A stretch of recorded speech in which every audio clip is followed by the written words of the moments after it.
What's up, everybody? In this episode of Man vs. Marriage, change this. Change your life. It's just that simple. May not be easy, but change this, change your life. We'll be right back.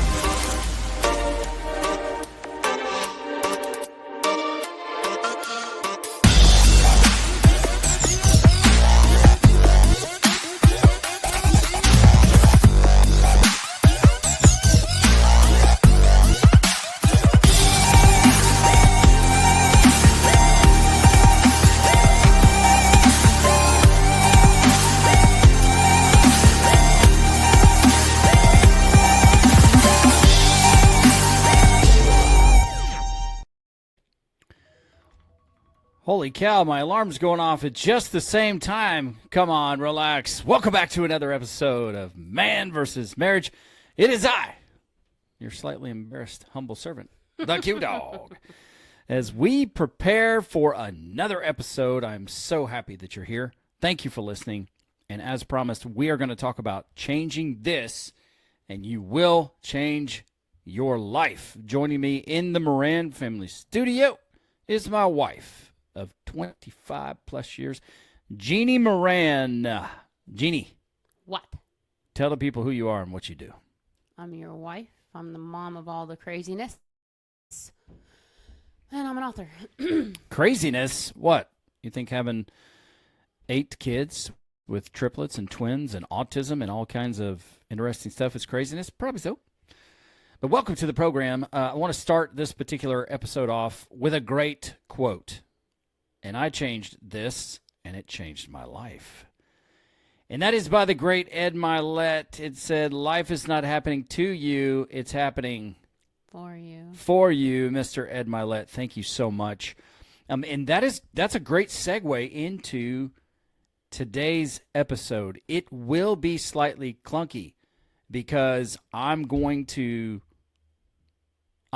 flesh this out as we discuss it, but really it's something that hit me like a ton of bricks. Everything I'm telling you, what? Go ahead, nothing. Everything I'm telling you today are things that I've changed and that has legitimately changed my life. And what Ed Milet said right there. And it's really going to be the core lens that we look through when we talk about this stuff today. Before we do that, make sure that you write down this email or commit it to memory or just send me an email right now to touch base, Quincy@mvsmpodcast.com. You get right to me, and I will get right to you as quickly as possible once we talk about what's going on in your life, how can we help. Is there a topic on the program that you want us to cover? Doesn't really have to be marriage. I mean, we could talk about anything. Jeannie and I aren't just married. We actually have other things going on in our life. No. No, you don't say so. But, what can we do to help you? And today's episode is going to have a feel, and I'll probably put it in the title. It's going to have the feel of an Ink Pastor episode. And so whether you are a Christian or not, whether you have faith in your life or not, today's episode is going to be of major benefit. It's going to be life-changing to you. So do not miss it. Stay tuned as we talk about this. So one last thing. We're doing a drawing, a raffle, a contest, something. Whatever you're going to call it, we're doing it. And if you would like the opportunity to win, what? You're just... Go ahead. You're okay. I'm okay. If you would like the opportunity to win some Man vs. Marriage gear, I'll just throw a little bit of it up. This is just a few samples, like this one right here, right? Okay. For those of you that are on the audio only, show up and get right around the 4 minutes and 50-second 5-minute mark. And look at this shirt. It's the Notorious Hustle Mania. It's done in like Hulk Hogan colors. And it's what I pride myself on in being hustling all the time. So the Notorious Hustlemania. And there was a player that played for the Kings, and I extended that anointing to him to be Hustlemania. But I'm the Notorious Hustlemania in my circles. Because I'm always working. Come on. What? Nothing. Okay. I'm listening. I'm entertaining you today. You can also, pick from one like this. Family Famous, established in 2020. And that was birthed actually at the passing of my grandfather, who had such a significant influence in my life. Matter of fact, all four of my grandparents, just significant impact on my life. And part of, as much as I love being a dad, I've heard that being a grandparent is so much greater. I can't figure out how it could be greater because I love being a dad. But this is something that I am going to impart to you, the listener, and that's how to become famous in your own family. It's about becoming family famous, and thanks to Wayman Scroggins for the role that he played in my life, and Harold Moran, Martha Lou Moran, and my grandmother. I guess I could. When we get grandkids, you're getting a gorilla mask. Yeah, no doubt. It has to happen. We are going to continue the tradition. Yeah, my grandmother, Betty Scroggins, I was telling the girls today, we called her Mustang Betty, and Leslie and I made a CD for her of all these rockin' tunes. She loved her Mustangs. And so I guess your grandmother loved her Cadillacs. But yeah, just go there, and we have the flagship shirt, which is Man vs. Marriage. Just what I'm wearing today. And this is what the back looks like. So it's really, really just a simple shirt. You'll see it right here, quincymoran.com/apparel. And the reason I ask you to do that is because we are counting on you to help us, just expand this platform. So because we've made an impact on your life, we're asking you to pay it forward. Share the show with people you know, and then go out and buy some of our apparel. Enter this contest because I'm probably giving 10 shirts away, whether it's a hoodie, a shirt, whatever it is. And we want you to take it out to the marketplace, to the gym, to the movies, travel, take it on an airport and watch the people look at you and be bold enough to make a difference in someone's life. So let's talk today. Let's talk today about this quote from Ed Milet. I'll put it right back up on the screen real quick. Life is not happening to you, it's happening for you. Why does that matter? I'm going to give you a testimony that a guy named Graham Cook. This guy is one of the guys that changed my life dramatically. The church I grew up in, full of loving people, but this particular doctrine, there's a lot of there seems to be, at least my takeaway, which I know as a parent now, what I'm saying is not necessarily what I mean, and how you take it matters. But there was a strong influence or message that talked about how worthless we are as human beings, and then how wretched we are as human beings. And there are some pretty worthless and wretched people out there. It talked about the wrath of God, which is a real thing. But then it also tried to fold in, but he loves us so much. And so But you're not worth it. So it for someone like me, it can be a very confusing message. And then you read in the Bible, and you read over here like in Leviticus, and it's like, here's the deal. And you're like, oh crap, I got to do all these things. And then you read in Deuteronomy, or you read in 1 and 2 Samuel, etc. And you start to take the Bible out of context. You apply every word to your life. And it can be very challenging to feel like you're making a difference, to feel like you actually matter. And so that was my outlook. I loved God with all my heart, and I had grace for other people. I had no grace for myself. And so getting to know more about Graham Cook, he's a British guy, so that's the only thing wrong with him. He's a redcoat. Wait a minute. We have people listening in the UK. Sorry about that. I love you guys. I'm glad we beat you with pitchforks, and stuff like that. But go America. Anyway, it's a joke. Honey, why are you hating on me today? I'm not hating on you. I'm laughing at you until you said that one.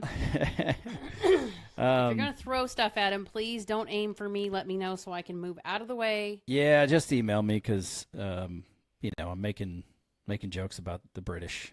and the people are listening in Ireland too. But the Irish and the Scots had to fight the British as well. I don't make fun of the British people. I only make fun of Canadians. But that's hockey hate. That's hockey hate. That's right. That's right. And all that crap is in the past, I hope. Anyway, if you're from the UK, I love you. I care about your relationship. The only people that I really have a challenge with in this life and that are a thorn in my flesh are Auburn fans. So if you're an Auburn fan, things are probably not going to work out for you in your life. But I'm still going to pray for you. All right. That being said, let's talk about this. What's incredible is that Graham Cook's relationship with the Lord it's very unique in the sense that I had never heard anybody talk about having an active relationship, conversations, and experiences with the Lord. And so no matter what your doctrine is, just stick with me for the sake of the story. He was on the front side of the prophetic movement, and that stuff can get way out of bounds. But during the time that this was actually happening, he would go and he would set up these conferences and go and teach people about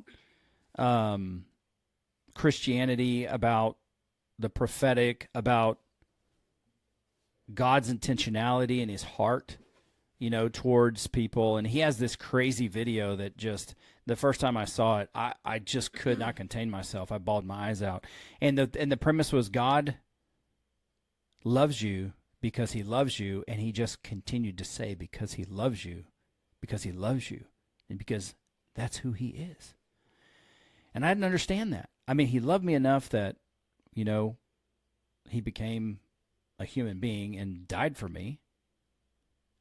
But at the same token, I didn't think I was lovable because of what I was taught in church. And so going through this thing with Graham and having this eye-opening message about God loves you because he loves you, on and on, because that's who he is. That's what he is like. And not only does he love you, but he loves you on purpose. And he's got a great plan, and he's got a great calling for your life. And he sees you as a finished product of who you can become. He doesn't look at you and see a wretched, sinful loser. He looks at you through the prism of Christ. And through Christ, there's perfection. And he sees you as a finished product. So he doesn't look at you and think, oh, there's that loser kid of mine that's nothing but a sinner. He looks at you and he sees what's missing. And so he starts to send these waves of opportunity in your life so that you can grow and develop, and he can add to you what's missing if you're willing to accept it. It revolutionized my life. And there was a time where I was like, I've got this problem of wanting people to like me. And I'm just putting it out there. I'm putting myself out there. What? I'm listening. I want you to like me too. I mean, you're okay there. And so, I, throughout my career, learning to lead people, learning to be a manager or whatnot, there were people that my heart towards these people, even though they caused ill towards me, I still wanted to help these people. I still wanted the best for these people. But I was truly, truly struggling with why they would sabotage me, or why they would stab me in the back, or why would they double cross me. And so I came upon this video. I don't even remember. It might have been my cousin Shane who provided it to me. It was. And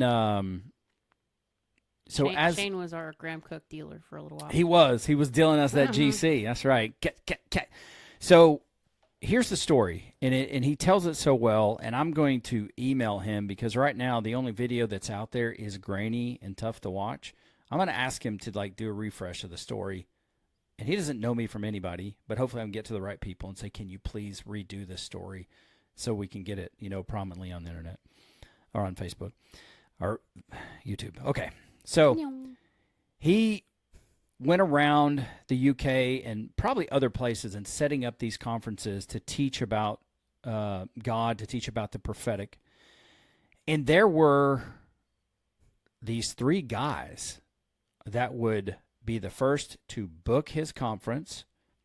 They would be, and when the conference was preparing, they would go to the cities that he was coming to, and they would visit the churches, and I guess tell him that he was a heretic, and he was a false Christian. And then when it was the day of the conference, they would stand outside of the venue. I guess, if I don't want to misspeak, but they would have his face or other things on it, saying that he's a heretic or false prophet or whatever it is. And he ended up coining them as the Stooges. Weren't they journalists that were writing articles about him? Like they would go and they would watch him, and then they would write up their maybe they did review, and it was to discredit what he was saying to the churches. I think you're right about that, and it was they had some kind of an article like in the Christian space, and so this continued to happen, and he tells the story so great, because that's one thing I love about the British is their accent. No matter what they say, even if it's ridiculous, it just sounds more true. But the way he tells the story it's so good. And so, he would they would say, okay, we're booking such and such, and then his secretary that would do the booking, she would say, okay, Graham, the Stooges booked. And he's like, he's just like praying, couldn't they just get stranded on the way or whatever? Anyway, there comes a point in time, during this, and it's conference after conference, and not only would they do the first two things I told you about, but during the conference, they would come and sit on the front row. And heckle.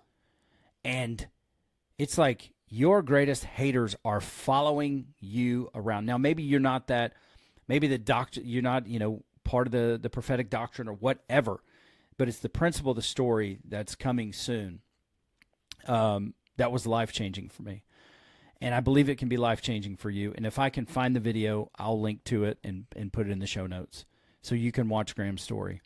Okay, so he's asleep one night, and he has a dream. Feels like the dream is very real, and like he's sitting on God's lap in heaven.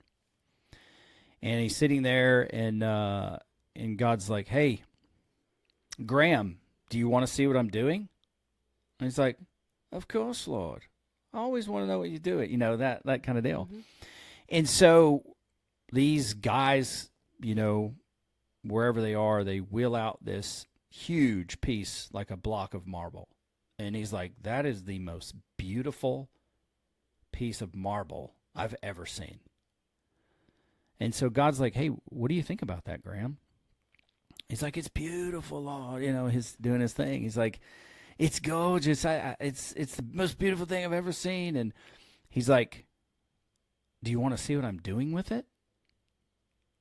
Like what I'm creating out of this thing? And he's like, of course I do.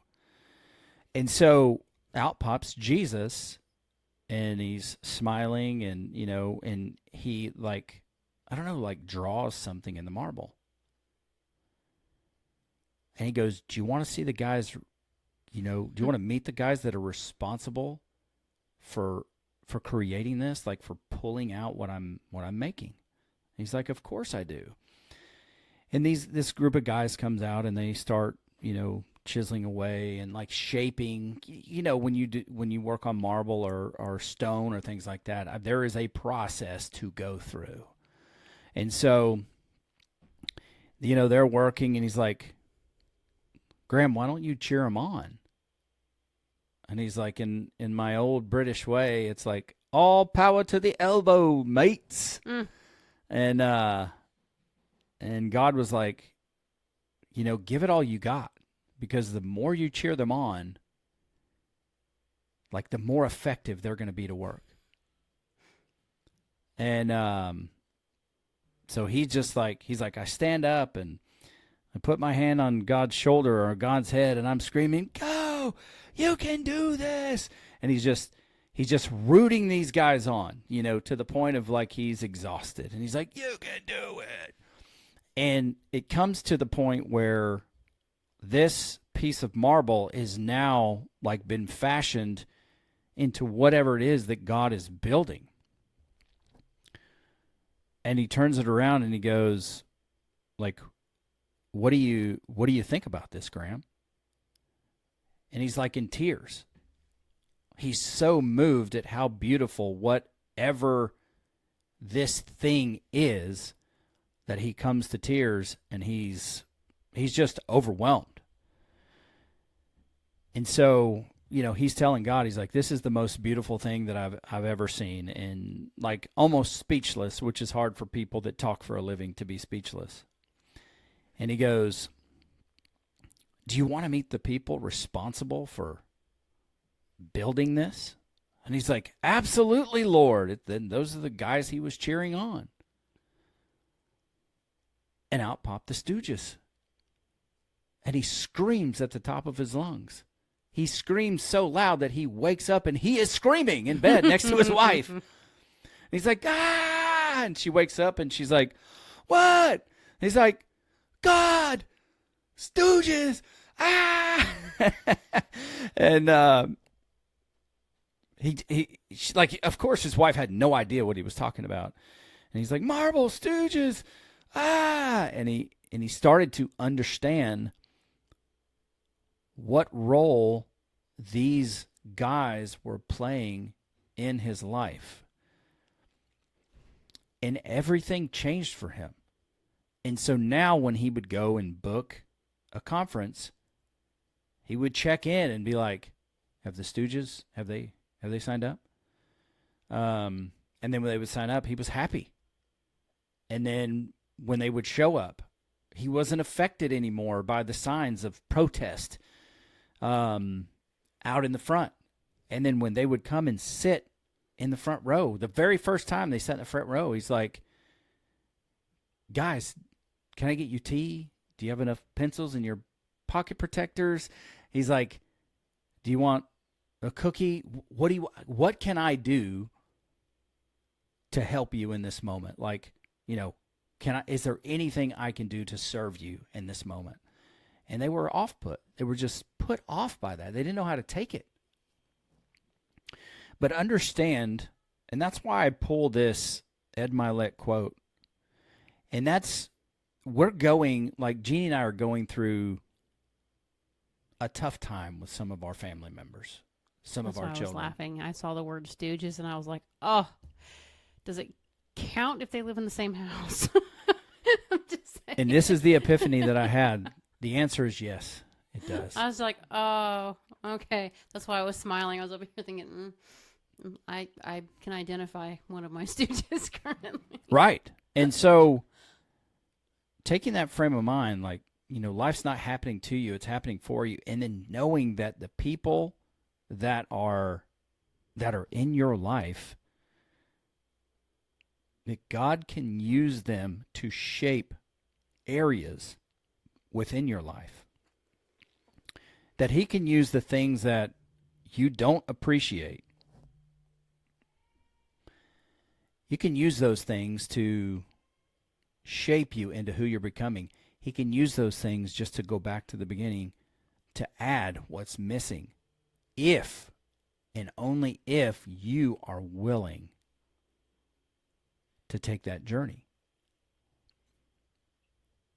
And today, like, we're having some challenges with some of our daughters.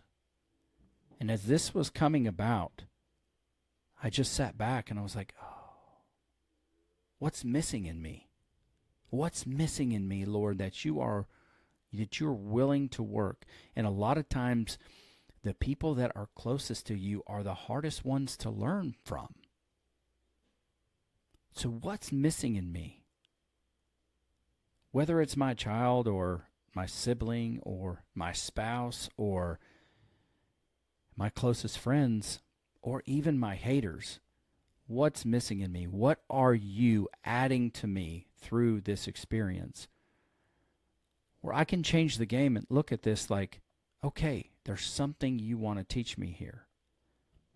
Because in the situations we're in, while those particular people need freedom from their past, while they need freedom from the victimhood mindset, while they need freedom from things that make them miserable, there's something that God is doing within us in order to help facilitate that. There is growth that's necessary within us. And there are times where the things that you are so frustrated about others is like revealing what is a part of you that you don't like about yourself. And so when I look at it, it's like, what are the noises in your life that are challenging you to grow? How can you repurpose this? How can you reshape your perspective in order to see that this might be an opportunity for God to add something that's missing to you in order that you can grow into the fullness of that picture of who He sees you as? Because it's a lot different being on the ground level, trying to work on a project. It's a lot different, than taking a step back or taking a step up. The view at 10 feet is a lot different than the view at 20 feet in the air, because you can see multitudes of perspective that the person who's on the ground cannot see. It's impossible to see it. And so God is intentional. And I'm not saying He takes people and puts them in your life. I'm saying what He can do is help you repurpose these people in your life that are causing you so much frustration. And He can turn that into something good for you. And I'm not saying you need to get ran over or allow people to take advantage of you. I'm not saying any of those things. But what in you can be reshaped? I came to understand that there are times, whether it's with Jeannie and I, God's trying to teach me something. So Graham also says God allows things that He could easily prevent by His power. But it's because we need to grow and we need to transform. And the thing is that other people around us are doing the same thing. But it's a matter of choice. And so maybe there's noise in your marriage. Maybe there's noise in your parenting or in your family, like in your children. Maybe there's noise in your work life. I'm challenging you to start to look at these people as your stooges and welcome the challenges that they bring. Because I'm convinced, based on my experience, that God can do a mighty work in you. This other person may never change, or it may be 10 years before they change, because we're all on our own particular part of the journey. Stop me if I'm getting off course here, or you're right. So who are the stooges in your life? Who are the people that are causing you so much frustration? Maybe they're your haters. What is it that you can learn through that process? And there was one final key in these stories that Graham Cook talks about that really, truly helped me. Because now I started to see a couple people in particular as my stooges. And it brings a little bit of humor to it as well. It's like, all power to the elbow, mate. But the more you lean into it, not to be combative. Elbow. That's right. Graham talked about the difference in baggage and luggage. And this really rounded the principle out for me. And he said, listen, do you know the difference between baggage and luggage? And I said, I really don't. He said, okay, baggage is like this. Say you're going on a trip to Disney World in Florida. And we all know that it's not cold there. You're going in the summer. It's not cold. And you want to go there. You want to be comfortable. You want to have the flowery shirts and the shorts and the flip-flops, etc. He said, baggage is like allowing your worst enemy to pack for you to go on that trip. You're yawning again. I know, it's almost dinner time. And he said, allowing your worst enemy to pack for you when you're going, to a warm destination, they're going to pack what they would pack your winter clothes just to spite you. Mm-hmm. He said, luggage is something that you pack for yourself. And the beauty of luggage is that you always leave room for a gift to bring back. So it's what you intentionally pack. It's what you are putting in there. It's you leaving room for God to do a work in your life, as opposed to allowing your enemies to pack your baggage for you. And so that helped me. That helped me release some of the things that were striking my ego. That helped me release, because I have a hard time understanding. Like, I would never treat somebody poorly on purpose that had a heart to help me. And if I found out I was, then by golly, I would ask, for forgiveness. But I wouldn't, in my current place and in my adult life, I wouldn't knowingly take advantage of someone and stab them in the back. Mm-hmm. And so for me, as someone who leads with the heart, that was very difficult for me. But little did I know, these times in life and these various situations in work and the people that I was associated with, little did I know that the experiences I was going through with them, even at the times that I was naive, they were building me into becoming who God sees me as in my fullness. And those things have helped people that listen to this podcast over the course of 300 plus episodes, because it's all contributed to the new man that I've become. And so there's a couple of things I want to talk to you about, and stick with me. Even if you're not a Christian, even if you don't read the Bible, any of it, stick with me, because the principles I'm about to give you are life-changing on a practical level, whether they came from the Bible or not.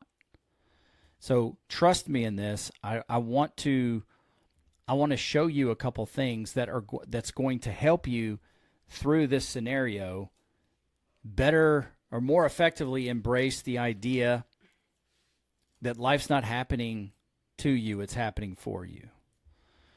And so one of the very first principles, and I'm going to try to rearrange the screen here real quick. Let's see if I can. That would happen to be really heavy lightning and thunder right now. Yes, it is.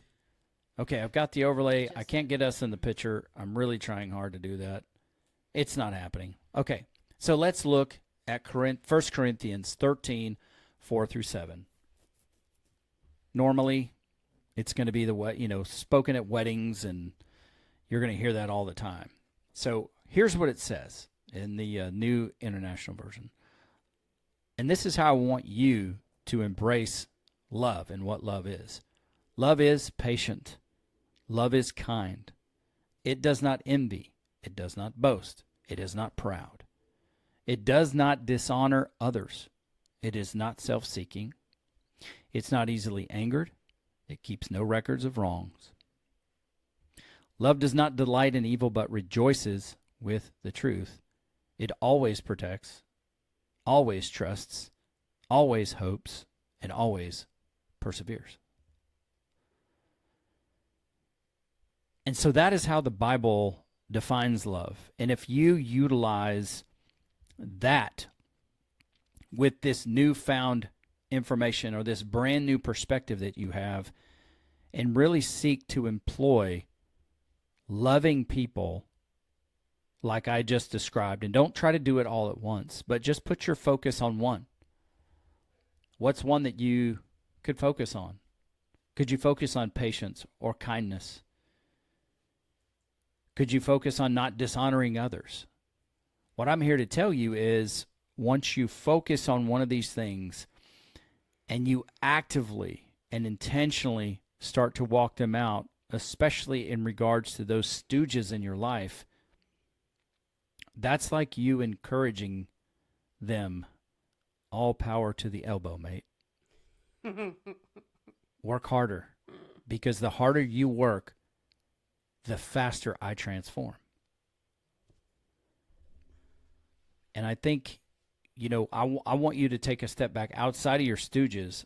Here's how impactful this is. And if you're listening on audio only, you can check this out. Google Corinthians 13, 4 through 7. But I want to read that one more time for you. I just want to share this with you. I want you to take a step back out of your stooges moment and think about, is this how I'm loving my spouse? Love is patient. Love is kind. It does not envy. It does not boast. It is not proud. It does not dishonor others. It is not self-seeking. It is not easily angered. It keeps no record of wrongs. Love does not delight in evil, but rejoices with the truth. It always protects. It always trusts, always hopes, and always perseveres. That's radical love. Let me submit this to you as well, is that the Bible tells us that God is love. And that is how he loves you. And it's hard to deliver something that you've never accepted or you don't possess. Now, once you allow God to love you like that, even if you don't think it's possible, you can take that and you can pay that forward as a practice. There are still things you can do on your own to try and be more like that. But the secret sauce is surrendering your heart to God, who created you for a great purpose and has a great calling in your life. And we know there's variables, and people have free will to choose things, and that things happen that we don't understand. But this life is temporary. It's very short. So these things are happening for you. They're not happening to you. And there are wretched things that go on in this world. And there are things I won't excuse, and things that are so heavy that only the heart of God can help you reconcile. Now, here's one more thing. And stick with me, and then we're going to wrap this up. It's going to be a great episode, shorter than probably most of our typical episodes, but it's something that's is important. It's on my heart to share. And you go to Galatians 5:22 through 23. And this is the fruit of the Spirit. The fruit of the Spirit of who? Of God Almighty himself. The fruit of the Spirit is love, joy, peace, forbearance, kindness, goodness, faithfulness, gentleness, and self-control. Against such things there is no law. And those are very consistent with the ingredients of love. And so if these fruits are present, or if this fruit, the singular fruit, is present with all of these particular vitamins, love, joy, peace, forbearance, kindness, goodness, faithfulness, gentleness, and self-control, then you'll be able to, once you're filled with that fruit, then you will be able to start to give that away. So it's important for me to share that, because these are not things that I've just read about. These are not things that I read a book about, or I know somebody, that told me. The things that I'm delivering to you after hearing Graham's testimony and hearing what Ed Milet had to say about life, and Graham about the Stooges, etc. These are things that I've embraced. These are things that I changed. And what did I change that changed my life? I changed my perspective. It's that simple.